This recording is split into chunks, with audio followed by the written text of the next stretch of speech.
महाराष्ट्रामध्ये आपण बघितलं तर महायुतीला खूप अनुकूल वातावरण आहे. राष्ट्रवादी काँग्रेस पक्षाने स्वर्गीय दादाने जी काही प्रचंड मेहनत महाराष्ट्रामध्ये घेतली त्यामध्ये पुणे जिल्हा परिषदेमध्ये एक हाती सत्ता त्या ठिकाणी राष्ट्रवादी काँग्रेस पक्षाला मिळाली. इतरही जिल्ह्यामध्ये राष्ट्रवादी काँग्रेस पक्षाचं स्थान जिल्हा परिषद आणि पंचायत समितीवरती द्वितीय स्थानावरती राहिलं. जेवढ्या जागा आम्ही लढलो त्यामध्ये निवडून येण्याचं प्रमाण लक्षणीय त्या ठिकाणी आहे. रायगड जिल्ह्यामध्ये सुद्धा राष्ट्रवादी काँग्रेस पक्षाला 16 जागांच्या वरती यश मिळालं. काही जागांचे पराजय दुर्दैवाने खूप चटका लावणारे ठरले. विशेष करून खालापूरमधला इथला या करगाव जिल्हा परिषद मतदारसंघ असेल, पलीकडे वासामी जिल्हा परिषद मतदारसंघ असेल, रोहा तालुक्यातील चळेरा असेल, नाकोटणे आहे, निजामपूर आहे, राजपुरी आहे, असे 5-6 ठिकाणच्या मतदारसंघात किंवा महाड तालुक्यातील दासगावच्या खाडीपट्ट्यांतील आहे. इथले मात्र पराजय चटका लावणारे ठरले. पण तिथल्या कार्यकर्त्यांनी उमेदवारांनी घेतलेली प्रचंड मेहनत, मिळवलेली लक्षणीय मतं, त्यांच्या पाठीमागे पक्ष ठामपणाने उभा आहे. उद्याच्या भवितव्यामध्ये सुद्धा त्यांना राजकीय ताकद पूर्णपणाने देण्याच्या दृष्टीकोनातून पक्षाच्या माध्यमातून भूमिका घेतली जाईल. महाराष्ट्रामध्ये आपण बघितलं तर महायुतीला खूप अनुकूल वातावरण आहे. राष्ट्रवादी काँग्रेस पक्षाने स्वर्गीय दादाने जी काही प्रचंड मेहनत महाराष्ट्रामध्ये घेतली त्यामध्ये पुणे जिल्हा परिषदेमध्ये एक हाती सत्ता त्या ठिकाणी राष्ट्रवादी काँग्रेस पक्षाला मिळाली. इतरही जिल्ह्यामध्ये राष्ट्रवादी काँग्रेस पक्षाचं स्थान जिल्हा परिषद आणि पंचायत समितीवरती द्वितीय स्थानावरती राहिलं. जेवढ्या जागा आम्ही लढलो त्यामध्ये निवडून येण्याचं प्रमाण लक्षणीय त्या ठिकाणी आहे. रायगड जिल्ह्यामध्ये सुद्धा राष्ट्रवादी काँग्रेस पक्षाला 16 जागांच्या वरती यश मिळालं. काही जागांचे पराजय दुर्दैवाने खूप चटका लावणारे ठरले. विशेष करून खालापूरमधला इथला या करगाव जिल्हा परिषद मतदारसंघ असेल, पलीकडे वासामी जिल्हा परिषद मतदारसंघ असेल, रोहा तालुक्यातील चळेरा असेल, नाकोटणे आहे, निजामपूर आहे, राजपुरी आहे, असे 5-6 ठिकाणच्या मतदारसंघात किंवा महाड तालुक्यातील दासगावच्या खाडीपट्ट्यांतील आहे. इथले मात्र पराजय चटका लावणारे ठरले. पण तिथल्या कार्यकर्त्यांनी उमेदवारांनी घेतलेली प्रचंड मेहनत, मिळवलेली लक्षणीय मतं, त्यांच्या पाठीमागे पक्ष ठामपणाने उभा आहे. उद्याच्या भवितव्यामध्ये सुद्धा त्यांना राजकीय ताकद पूर्णपणाने देण्याच्या दृष्टीकोनातून पक्षाच्या माध्यमातून भूमिका घेतली जाईल. कसं जिल्हा परिषदेमध्ये बघताय आता की संख्याबळ पाहता शिवसेना जरी मोठा गट असला तरी जिल्ह्यामध्ये राष्ट्रवादी आणि भाजप एकत्र लढली होती. आज त्यांचं संख्याबळ आणि शिवसेना हे जर पाहिलं तर एकंदरीत असं बोललं जाते की शिवसेनेला बाजूला ठेवून राष्ट्रवादी आणि भाजप सत्तेमध्ये जिल्हा परिषदेमध्ये येते. काय सांगा? कारण निवडणूक पूर्व राष्ट्रवादी काँग्रेस आणि भारतीय जनता पक्षाची युती त्या ठिकाणी झाली आणि पूर्णपणाने व्यवहारता त्या संदर्भात केलेली होती.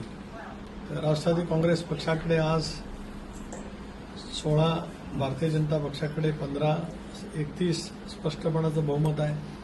कर्जत तालुक्यामध्ये उबाटा सेनेबरोबर केलेली युती त्याच्यामुळे 3 जागांच्या वरती त्या ठिकाणी मिळालेलं यश सुधाकर घारे आणि तिथले नितीन सावंत यांनी जे प्रयत्नपूर्वक कर्जत तालुक्यामध्ये फाईट वॉश केलेला आहे त्यामुळे आज संख्याबळ अधिक आहे.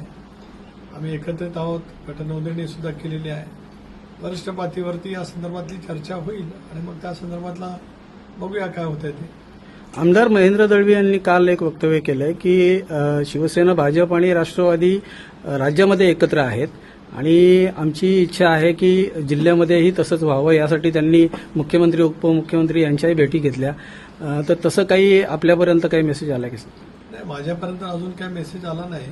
परंतु महेंद्र दळवींचं नाही पण कोणा एका नेत्याचं वक्तव्य ऐकलं की मुख्यमंत्री आणि उपमुख्यमंत्री निर्णय घेतील.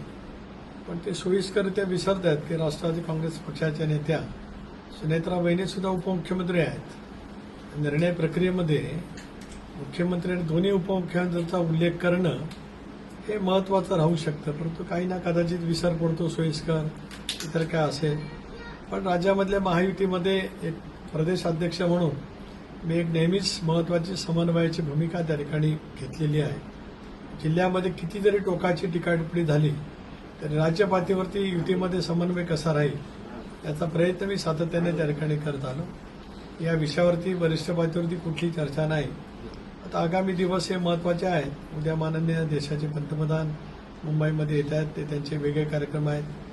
त्यांच्या दौऱ्याचा आणि जिल्हा परिषदच्या निवडणुकीचा सुतराम संबंध नाही.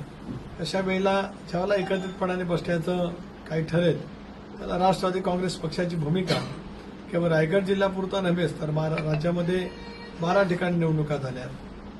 यामध्ये मराठवाड्यातल्या धाराशिव, लातूर, परभणी, संभाजीनगर, पश्चिम महाराष्ट्रातील पुणे, सातारा, सांगली, कोल्हापूर, सोलापूर जिथे एकाची सत्ता भारतीय जनता पक्षाची आहे, कोकणामध्ये रायगड, रत्नागिरी, सिंधुदुर्ग अशा 12 जिल्हा परिषदेच्या निवडणुका आहेत. कसं आम्ही एकत्रितपणाने काय चर्चा होते ते बघू. आपल्या जिल्ह्यातील समीकरण वेगळं आहे, पण तरी एकत्रितपणाने बसल्याच्या नंतर नेमकं कोणाला काय अभिप्रेत आहे, काय त्यांना म्हणायचं आहे त्याचा माहिती कळू शकेल. साहेब, अजितदादांचं अपघाती निधन झाल्यानंतर स्वतः पवार साहेबांनी हा अपघात आहे असं जाहीर केलं होतं, परंतु सध्या रोहित पवार एक शंका उपस्थित करतायत. 2 प्रेस कॉन्फरन्स त्यांच्या झाल्या. कसं पाहता याकडे? मी वारंवार या बाबतीमध्ये स्पष्ट केलेलं आहे की माननीय मुख्यमंत्री महोदयांनी केंद्रीय नागरी उड्डाण मंत्री राम नायडू यांना सुद्धा एक पत्र दिलेलं होतं आणि याची उच्चस्तरीय चौकशी व्हावी अशी राष्ट्रवादी काँग्रेस पक्षाने नेहमीच मागणी केली. अशापैकी विमान अपघात घडतात त्यावेळेला जगातील सुद्धा काही तपास यंत्रणा तपास करत असतात. आपल्या देशामध्ये सुद्धा अशापैकी विमान अपघातांची चौकशी करणारी एक तपास यंत्रणा, एक स्वायत्त तपास यंत्रणा केंद्र सरकारने यापूर्वी स्थापित केलेली आहे. त्या तपास यंत्रणेच्या मार्फत असेल, जागतिक पातळीवरच्या तपास यंत्रणेच्या मार्फत असेल, चौकशी केली जावी. जे आज या संदर्भामध्ये काही शंका उपस्थित करत आहेत त्यांनी सुद्धा माहिती किंवा तपास यंत्रणेने त्यांच्याकडे सुद्धा माहिती घ्यावी. कारण ज्या वेळेला एखाद्या बाबतीमध्ये शंका उपस्थित केली जाते त्या शंकांचं निरसन करण्याची जबाबदारी तपास यंत्रणाच्या वरती येते. दादांचं अकाली अपघाती निधन महाराष्ट्राला नव्हेच तर देशाला चटका लावून देणार आहे. देशातील एका महत्वाच्या नेत्यांमध्ये दादांची गणना, त्या ठिकाणी एक उत्तम प्रशासक, प्रचंड मेहनत, दुर्दम्य इच्छाशक्ती या बळावरती त्याने एक वेगळं स्थान निर्माण केलं होतं. अशा वेळेला चौकशी सर्व स्तरावरून झाली पाहिजे. ज्या पैच्या शंका व्यक्त केल्या त्याही दिशेने तपास केला पाहिजे आणि लवकरात लवकर देशातील जनतेच्या समोर याच्यातील सत्ता आलं पाहिजे. साहेब, शेवटचा प्रश्न. विलिनीकरणाच्या बाबतीत दोन्ही ज्या राष्ट्रवादी आहेत त्यांच्या बाबतीत आपल्यासह 2-3 नेत्यांवरती उंगली निर्देश केला जातोय.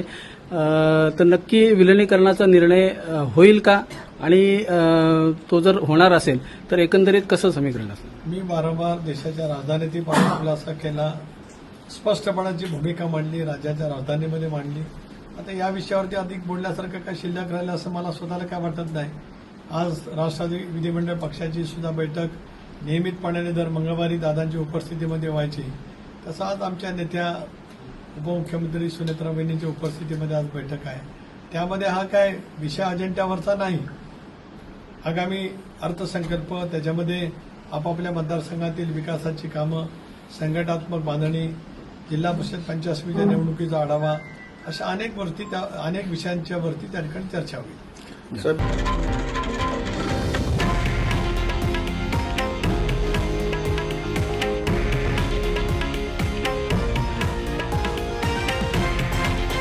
हे आहे देशातील नंबर 1 न्यूज नेटवर्क आणि आपण पाहत आहात TV9 मराठी, एकमेव.